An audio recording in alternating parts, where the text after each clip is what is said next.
हिसाब से बिहार से 8 मंत्री है सभी दलों को मिलाकर जो एनडीए का हिस्सा है। क्या बिहार के भाग्य उदय होने वाले हैं अब? अच्छा, एक बात बताइए, आजाद हिंदुस्तान के बाद बिहार का कभी कोई भाग उदय कर पाया? बिहार का बंटवारा इन्हीं लोगों ने किया ना। तो ना झारखंड का भाग उदय हुआ, ना बिहार का भाग उदय हुआ। झारखंड अदानी और अंबानी के हाथ चले गए। दूसरी बात, अभी तो नीतीश कुमार जी को चाहिए था 3 बात करना। पहली बात करना चाहिए कि मैं मंत्रिमंडल में नहीं जाऊंगा, मुझे विशेष राज आप दे दीजिए, विशेष पैकेज दे दीजिए। दूसरी बात करना चाहिए कि जो मेरा 3 ड्रीम है, पहला है 69% आरक्षण, जो कांग्रेस और आरजेडी और नीतीश कुमार की सरकार ने प्रपोजल ला करके उसको लागू किया। और दूसरा है जाति जनगणना, और तीसरा है अग्निवीर।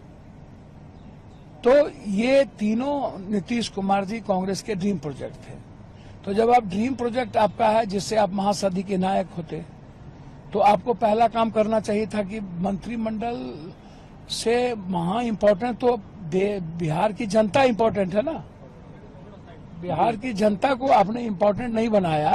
आप हमको एक बात आप बता दीजिए कि तो आपने क्या बनाया? आपने बिहार की अभी भी नाउम्मीद है 8 मंत्री मिलने के बाद। सर, आप हमको बताइए, रेलवे देंगे नहीं, सरफेस ट्रांसपोर्ट देंगे नहीं, वित्त देंगे नहीं। इसके पहले भी पंचायती राज था, क्या कुछ हो गया? इसके पहले भी बिजली था, कुछ हो गया? आप हमको बता दीजिए ना, क्या हुआ? बिजली आत्मनिर्भर हुए, कटौती होती है। तो इसीलिए मुझे नाउम्मीद ही नहीं है। पहले तो इस सरकार में ही इतनी कॉन्फ्लिक्ट है, नंबर 1, नंबर 2 में क्या काम होगा? नंबर 2 चाहता है हमको पीएम घोषित करिए, और आरएसएस के भीतर द्वंद्व है इनको लेकर के। तो आरएसएस एकदम नहीं चाहेगा कि ये गवर्नमेंट सही सब। एक तो इंटरनल इन लोगों का रिफ्लेक्ट है, और दूसरा चंद्रबाबू नायडू को आप जानते हैं, वो स्टॉलवर्ड और पर्सनैलिटी है।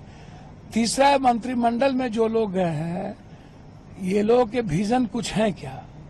हिसाब से बिहार से 8 मंत्री है सभी दलों को मिलाकर जो एनडीए का हिस्सा है। क्या बिहार के भाग्य उदय होने वाले हैं अब? अच्छा, एक बात बताइए, आजाद हिंदुस्तान के बाद बिहार का कभी कोई भाग उदय कर पाया? बिहार का बंटवारा इन्हीं लोगों ने किया ना। तो ना झारखंड का भाग उदय हुआ, ना बिहार का भाग उदय हुआ। झारखंड अदानी और अंबानी के हाथ चले गए।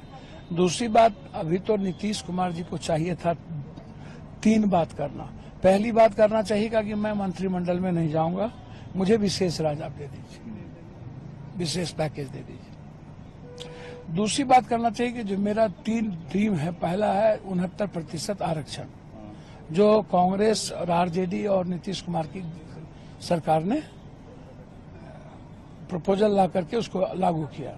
और दूसरा है जाति जनगणना, और तीसरा है अग्निवीर। तो ये तीनों नीतीश कुमार जी कांग्रेस के ड्रीम प्रोजेक्ट थे।